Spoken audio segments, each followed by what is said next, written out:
IDTV మన ఉనికి మన వాణి.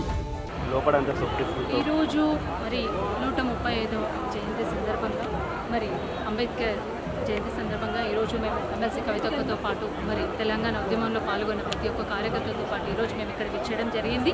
మరి ముఖ్యంగా మరి అంబేద్కర్ స్టాచ్యూ పెట్టినప్పుడ కేసీఆర్ సార్ ఇక్కడ పెట్టించినప్పటికీ వచ్చి ఇప్పటివరకు మరి ఒక సీఎంగా రేవంత్ రెడ్డి గారు వచ్చి కూడా ఇప్పటివరకు నివాళులు అర్పించలేదు.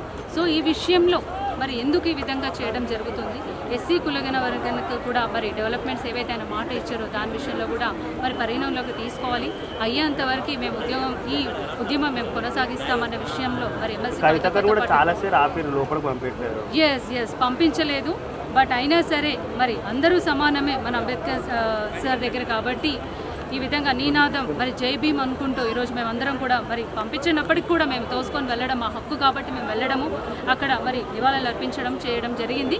తర్వాత మరి ఎస్సీ వర్గీకరణ గురించి కూడా మరి చెప్పడం జరిగింది. కాబట్టి మరి రేవంత్ రెడ్డి గారు ఈ విషయంలో దృష్టిలో పెట్టుకొని మరి ఎస్సీ వర్గీకరణ గురించి డెవలప్మెంట్ విషయంలో ఆలోచిస్తే బాగుంటుందనే ఉద్దేశం మీద ఈరోజు ఇక్కడ రావడం జరిగింది. Thank you.